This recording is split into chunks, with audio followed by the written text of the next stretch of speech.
Hi everyone, my name is MIFTAHUDDIN Daniel and I'm from DEC 5D. In this video, my groupmates IMRAN, ZULIZA and QISTINA and I are going to present our findings about the varieties of English in the outer and expanding circles according to Kachru's 3 circles model. To be more specific, we will be looking at 4 countries, which is Germany, India, Sudan and China. In this video, the topics that will be addressed are the history, development and current progress of the English language in each country, the expanding power of English in each respective country, and the localized phonological features of each country's English. For this project, we were required to interview 4 individuals from the expanding circle and outer circle countries and see whether their responses contradict or align with the research we have made before the interview. Without wasting any time, let's start with the first country. I will be presenting my findings based on an interview I conducted with Latika, who is from India. To begin, let me introduce my interviewee. Latika is a 20 years old Bachelor of Business Administration graduate from North India. So my name is Latika and I'm from North India, and I actually graduated in 2023. Yeah, I did the Bachelor's of Business Administration. The reason I chose Latika is that she has extensive exposure to English. Since she is a university graduate, she actively used English during her studies. Not to mention, she worked in a position that involved interacting with foreigners, which require English communication. Apart from that, Indian English speakers have a distinct accent and pronunciation, which adds to the uniqueness of their spoken English. Let's start with the first aspect, which is the history, development, and current progress of Indian English. During the interview, I asked her on how British colonization has shaped the use of English in India, and this was her response. History of British colonization has actually greatly impacted the use of English in India. During the colonial period, English was made the official language of India and was taught in schools and used in government offices and any other institutions. In her response, she highlighted how the introduction of English during British colonization led to its widespread adoption in various institutions and its establishment as an official language. For example, in schools and government offices. Therefore, we can see that during British colonization, English became deeply embedded in India's administrative, educational, and legal systems due to colonial policies. Now, let's take a look on what she had to say about the development of English in India. Have you all heard someone say they're going to prepone a meeting? No, right? It's just the Indian innovation, I'd say, blending advance and postpone, and words like chai, it's for tea, and jungle, and they have tracked their way into global English. It's like our innovation. Our pronunciation often carry the melody of our own mother tongues, and giving the Indian English a unique flavor. So it's the pronunciation and accent, it's sometimes vocabulary, and sometimes it's sentence structures. Indian English speakers may use sentence structures that reflect the grammatical rules of their native languages. According to her, over time, Indians have changed and developed their own unique type of English. Not only phonologically, Indians have developed their own sets of vocabulary and sentence structures that differ from standard English. Not only that, she mentioned that it is also developed into becoming the link language for people with different language background to communicate. In a land with 22 official languages and countless dialects, English often plays the role of the neutral mediator. It is now clear that because India is vast in linguistic diversity, common language was needed for communication across regions. English filled this role and over time absorbed words, grammar and sounds from Indian languages, shaping what we now recognize as Indian English. In terms of the current status of English in India, I asked her where does English is used besides schools in India. English is used extensively in schools in India. In many schools, English is the language of instruction, especially in urban areas. I'd say it is also used in medium of communication among students and teachers It's like the lingua franca in business meetings, government proceedings, and even in Bollywood scripts. You walk into any cafe in Mumbai or Delhi, and you're like to hear a blend of English. From that video, we can see that in today's world, English is extensively used in education and professional settings and is also common in entertainment and daily interactions in India. Therefore, her responses align with my hypothesis, which is that Indian English has evolved as a distinct variety due to its historical development during British colonization and its adaptation to India's multilingual and multicultural context, making it a functional and influential tool in education, media, and global communication. Now let's get into the second aspect, which is the power of English in India. For this aspect, my hypothesis is that Indian English functions as the dominant medium of education, a critical link language alongside Hindi for nationwide communication, and a key requirement for success across various industrial sectors. For this part, some of the responses from the first aspect are still relevant as they already highlight how English serves as a dominant medium of education. English is used extensively in schools in India. In many schools, English is the language of instruction, especially in urban areas. I'd say it is like also used in medium of communication among students and teachers. So based on her response, it confirms that English is more dominant than Indian language as the medium of instruction in schools, and even preferred language communication between students and teachers. To further understand about the power of English in India, I also asked her about her opinion towards English as a critical link language alongside Hindi for nationwide communication. In a land with 22 official languages and countless dialects, English often plays the role of the neutral mediator to ensure that we all understand each other, especially in professional settings. In this clip, she mentioned that because of the language and dialect difference, English is often preferred to ensure mutual understanding among people, especially in professional settings. This confirms that English serves as an essential medium of communication for interpersonal interactions across different linguistic communities in India. Lastly, she also mentioned that if a person possesses the ability to understand and speak English well, it is widely believed that they have better chance of securing a job and improving their social status. Yeah, definitely. So many parents in India believe that English medium education is the golden ticket to better jobs and social status. So this highlights the power of English in India, as it is often seen as the language of opportunity. Based on her responses, it is evident that English in India holds a significant power as the dominant medium of education, a crucial link language for nationwide communication, and a key factor for career success. Her views confirm my hypothesis as they reinforce the idea that English is not only preferred in educational and professional settings, but is also associated with social mobility and economic opportunities.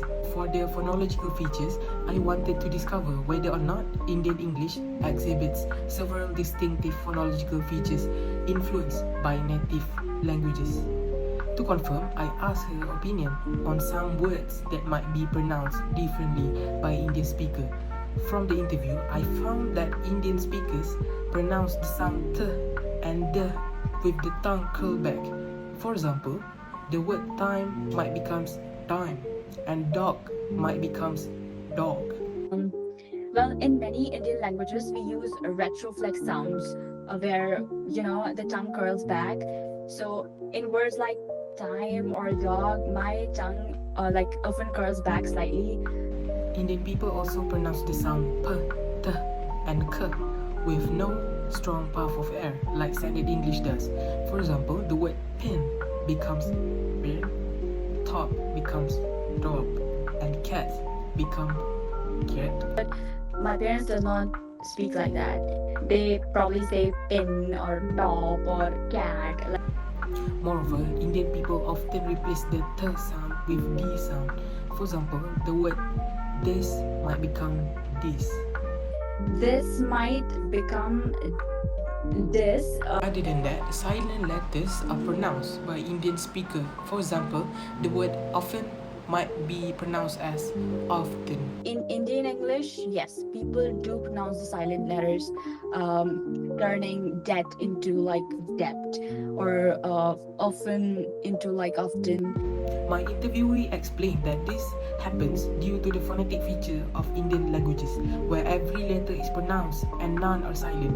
Yes, of course. We don't have any silent. I mean, it's like the English has their own so many rules that we don't have. Like we, honor every word in a sentence or in like word. So every letter, we honor every letter. So This observation aligns completely with my research. Next, she agreed that Indian people pronounce every syllable with equal timing. okay, yeah. So in Indian English, we often like give equal weight to syllables. That's true, making it sound more, rhythmic. So my research supports this, as Indian language are phonetic, with each letter representing a distinct sound that remains consistent in both spoken and written forms. Last but not least, Indian English is rhotic, which means the R sound is not deleted in any position. For example, the word car might be pronounced as car. Okay, yes. We often pronounce the R sound at the end. So car sound like car. So this happens because Hindi and many other Indian languages are rhotic, and this characteristic transfers to Indian English. So many Indian languages are rhotic, meaning we pronounce the R sound prominently. Maybe because of influence of regional languages. Many Indian languages such as Hindi and Bengali, they use T sound in the same position as in English. As a result, English speaker may carry over this pronunciation habit. To conclude, based on my interviewee's responses, it is evident that Indian English has distinct phonological features influenced by native Indian languages. So that is all for Indian English. Thank you. Bismillahirrahmanirrahim. Assalamualaikum warahmatullahi ta'ala wabarakatuh. My name is IMRAN bin Muhammad NAZRI and my ID number is IDI 2308033. And for today, I'll be discussing about Sudan English for my assignment in variety of English language. So without further ado, let's go. I am Ahmed Zahir. I am from I live in Qatar. I took secondary school, middle school, and high school in Qatar, where Arabic was my main language of instruction, and we had an English language. So this is my background info. His name is Ahmad Zahir Ibrahim Fadilamullah. He's age 31 years old. He's from Sudan, and right now he's a student. So for my introduction, I'll be talking about three aspects, which is the history of Sudan English, the power of Sudan English, and lastly, the phonetic features of Sudan English. Since the country gained independence, I think the importance of the English language skyrocketed, since we had to deal with other countries, make deals with them, support other countries, and gain support from that countries. And English was pretty important to communicate with our Western allies. So, the introduction. Sudanese English is a unique blend of English, Arabic, and indigenous Sudanese language, reflecting Sudan's colonial history and linguistic influences. The first one, why or how English was first introduced in Sudan, was by colonial influence. In 1899 until 1956, English was introduced during British colonization and became a key language in education and governance. Second one is, after Sudan gained independence, Arabic was promoted as the primary language, reducing English usage in official settings. The third one, a shift towards Arabization led to the decline in English proficiency, but English remained vital for academic and professional opportunities. Now we're going to move on to our second topic, or second aspect, which is the outer power of English in Sudan. English holds strong external influence, shaping Sudan's engagement with the global world. Its importance is evident in various key sectors that highlight English as crucial language for academic, educational, and diplomatic engagement. For example, how powerful is English in Sudan is the first one is higher education. English is widely used in universities and academic research, providing access to global knowledge. I think it's pretty important since it's either Arabic or English, which is the language we all have in common. I think learning English is pretty important to communicate with other races since English is a requirement now, and we all know it. So, yeah. I see. Second, job market. Proficiency in English improve job prospect, especially in multinational companies and international companies. Quite a lot actually, since most private entities work in English, or I guess they use English as their main language. So it's quite important if you want to land a private job, even for government related work. Mostly English is a requirement now, so you have to at least have IELTS level of English. Yeah, quite a lot. Actually, learning English opens opportunities to work outside, and it might be way better than the job that you can land currently in your country. So it's quite important if you want to work outside, or at least in the West. But yeah. The third one, diplomacy. English play a significant role in Sudan's international relations and diplomatic affairs between Arabic and English, blending linguistic elements and evaluation. English, and the first one, English has transitioned from a secondary language to an essential skill in Sudan linguistic landscape. As Sudan become more integrated into global economy, English proficiency has taken on crucial role in various sectors. For example, the first one is economic impact. English proficiency enhance business opportunities, particularly for professionals working in multinational sectors, where English is the primary language of communication. Second is education and global access. Sudanese students aiming for advanced studies abroad must be proficient in English, as many prestigious universities require English language proficiency tests such as IELTS and TOEFL. Next is the access to English language resources and research materials significantly improve student academic and professional growth. Last but not least, in tourism and social mobility. The tourism industry benefits greatly from professionals who can speak English fluently, as it helps in communicating with international visitors. English fluency is often associated with modernity, professionalism, and upward social mobility, providing individuals with better career prospect and a competitive edge in job market. Next, we are going to move on to our next aspect, which is the history and the development of Sudan English. Historically, English was widely spoken during British rule, but declined after independence as Arabic became more dominant. However, globalization and media have brought English back into Sudan's society, and many people today mix Arabic and English with their daily life. So, how much influence does English in their daily life? The first one is media influence. The growing exposure to English language television, social media, and online platform has significantly contributed to the familiarity of English among the Sudanese population, especially among younger generation. Next is policy shift.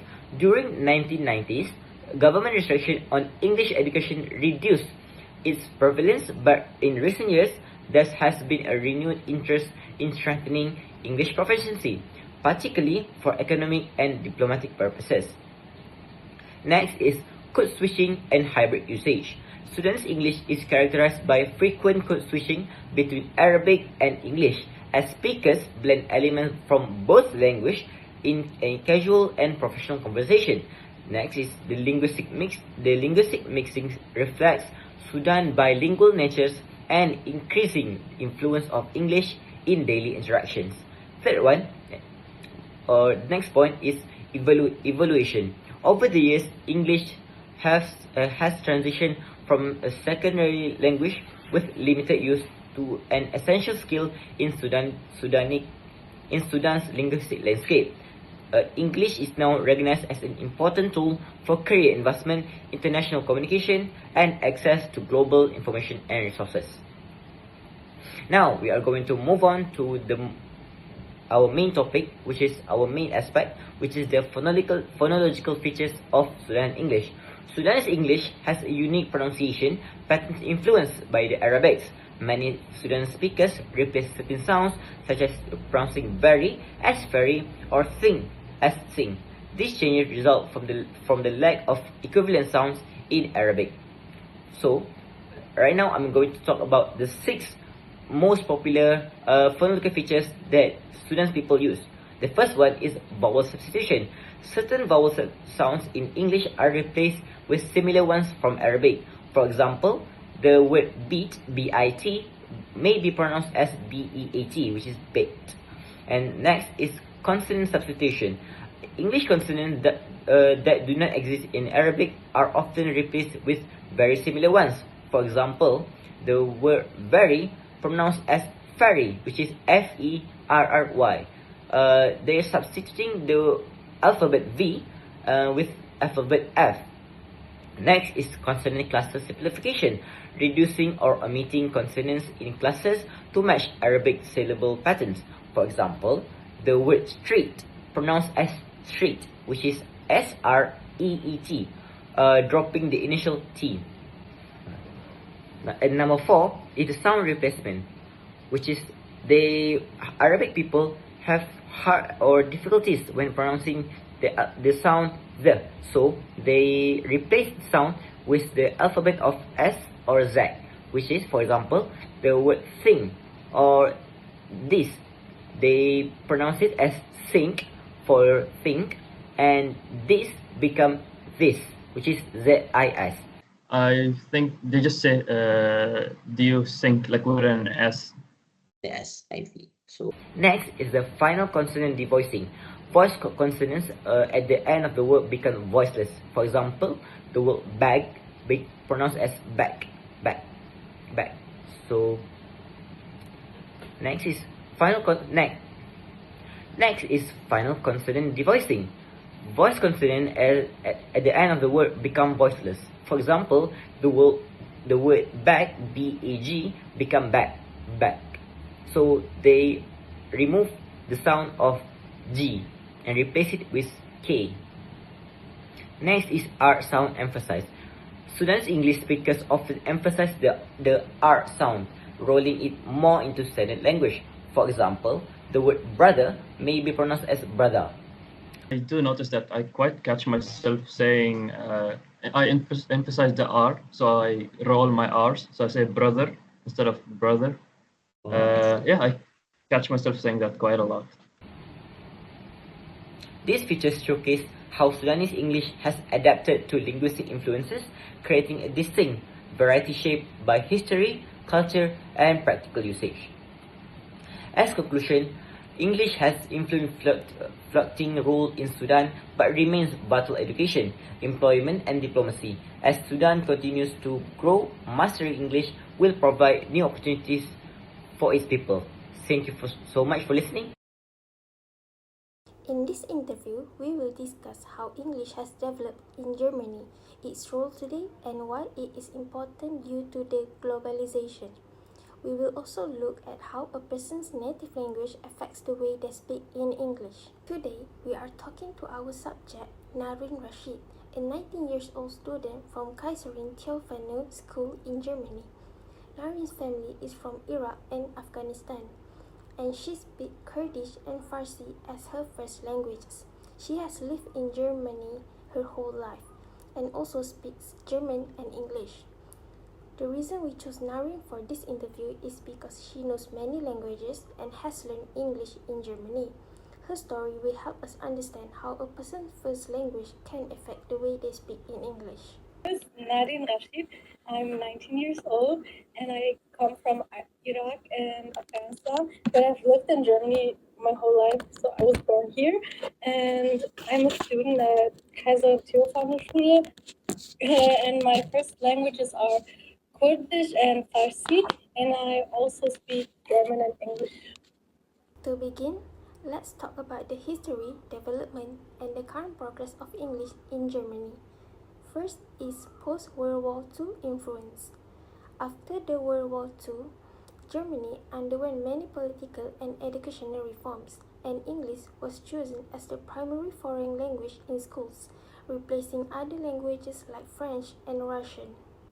So English is the most common foreign language in Germany because it has become very important.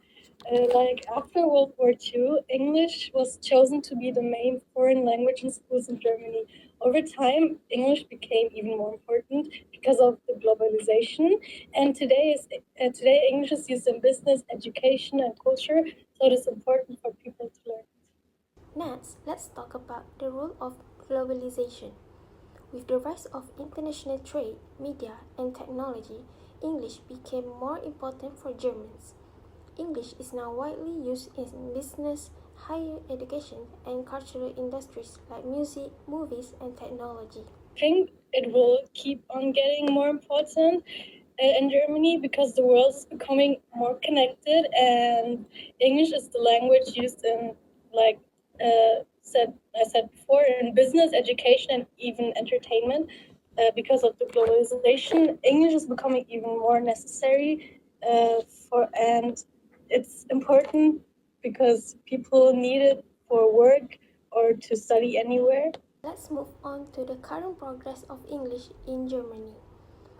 English is important for education and daily use. Today, English is a mandatory subject in most German schools, and many students begin learning it as early as kindergarten. Beyond school, English is also being used in workplace, tourism, and entertainment. I think English can be somewhat helpful in learning German since both languages share some similarities like vocabulary and certain grammar structures. It makes it a bit easier, but at the same time, difference like the way German sentences are structured or the complex verb forms can make it a little bit harder. Now, let's continue by discussing about the subject's reaction to the expanding role of English in Germany. The first one is the subject thinks that English is an essential skill. Subject sees English as a growing necessity, not just for education but also for career opportunities. Secondly, the subject mentions about the practical benefits of English. The ability to speak English helps Germans in higher education, international travel, and multinational workplaces, and many Germans need to learn English for jobs in fields.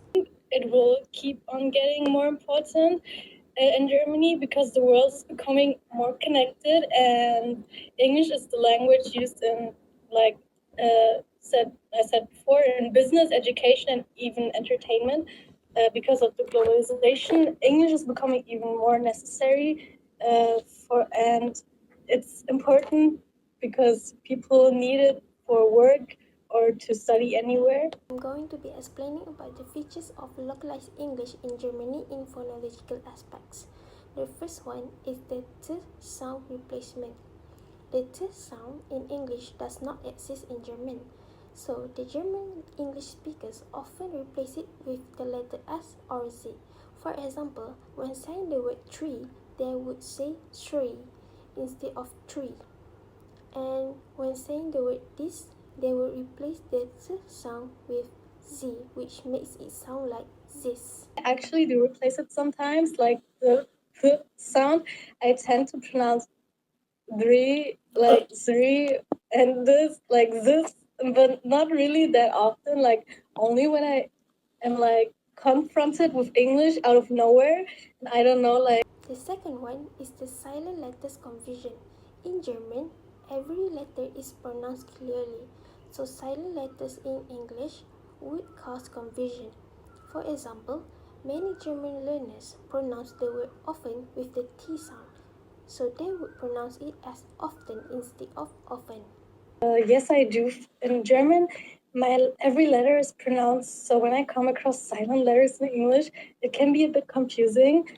For example, I've always been unsure how to pronounce often without the T sound. But I've learned that it's common in English to leave those silent letters out. The third one is diphthong reduction. English has gliding vowels, which is diphthongs, that are not common in German. As a result, the word like coat would sound more like coat when a German English speaker pronounces it. Yes, I do think so. Like, I do it because in German, vowels don't glide like they do in English. So when I say coat, it sounds more like coat. Yeah. And because I tend to use a single vowel sound instead of the diphthong. The last one is unstressed syllables difficulty. In German, all syllables tend to be stressed equally, making it difficult for a German to mimic the natural rhythm of English.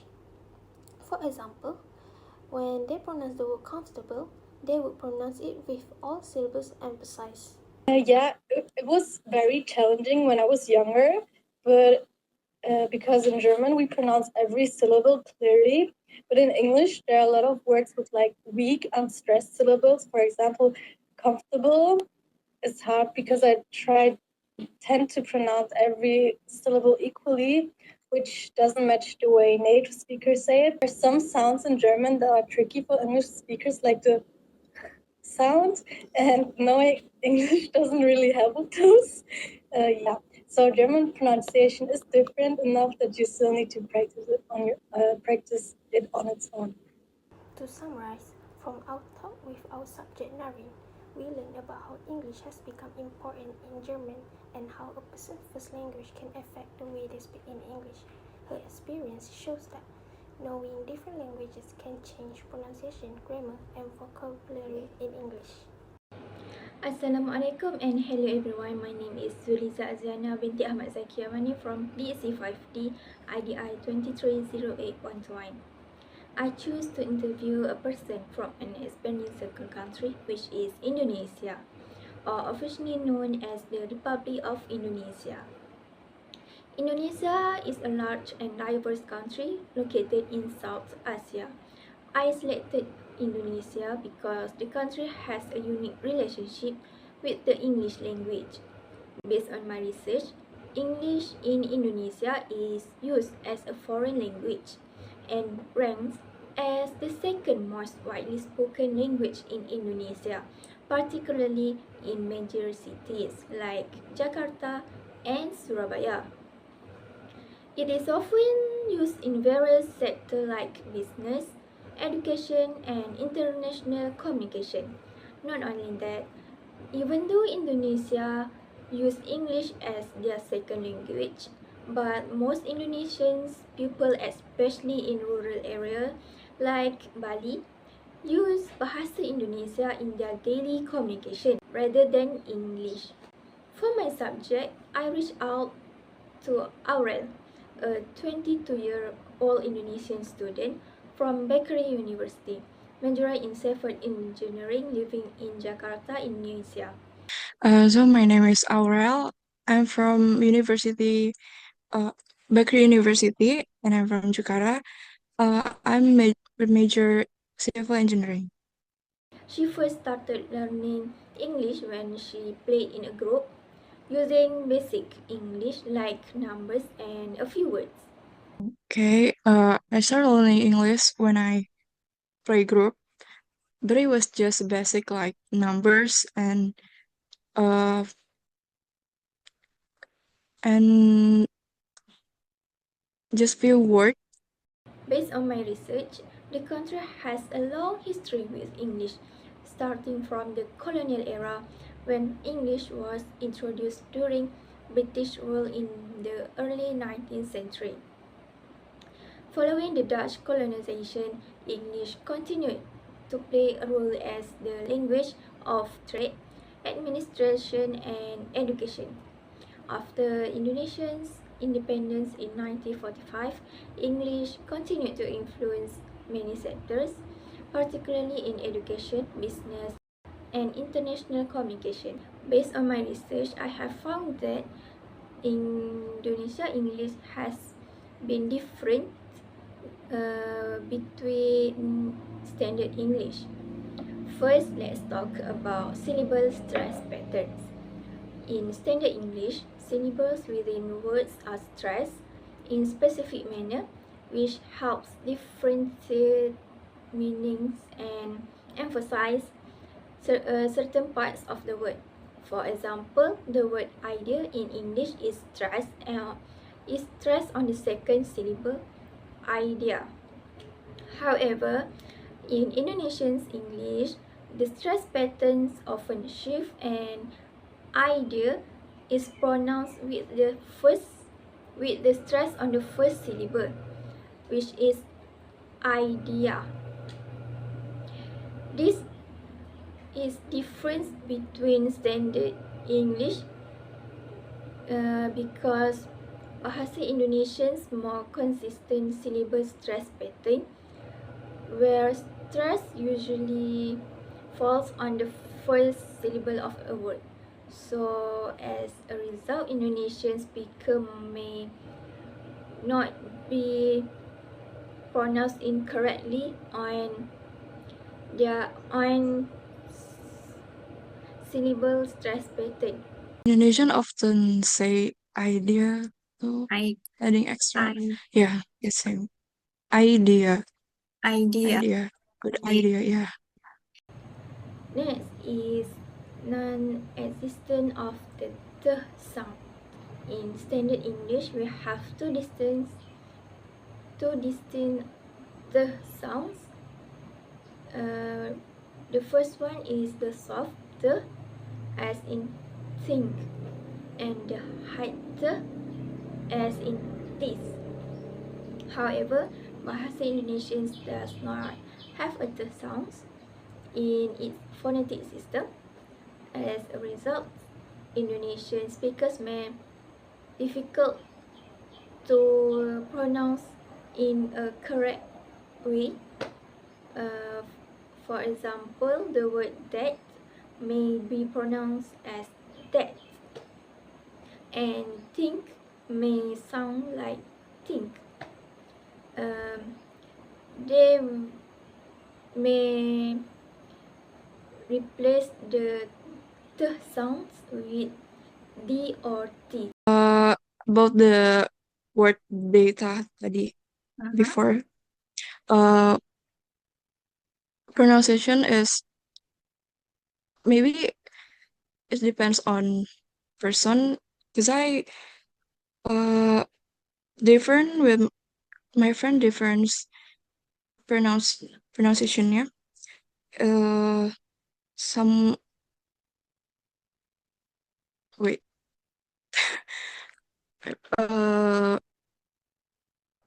some my friend say data and some my friend another friends say data.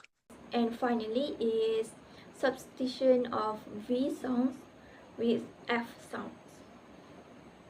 In Bahasa Indonesia, the V sound does not exist, so it is often replaced with the F sound.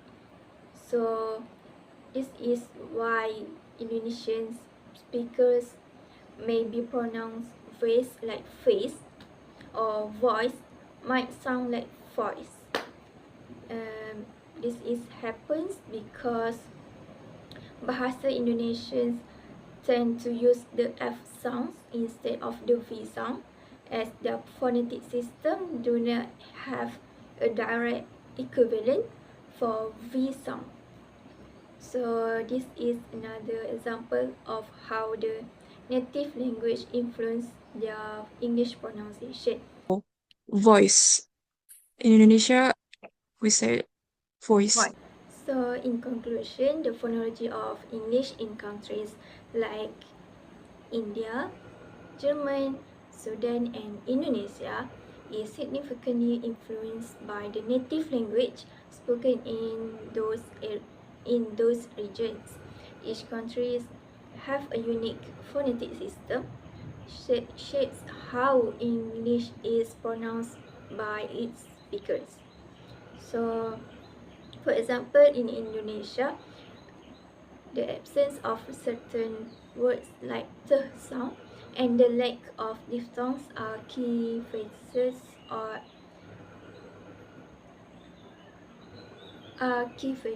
in the way English is spoken.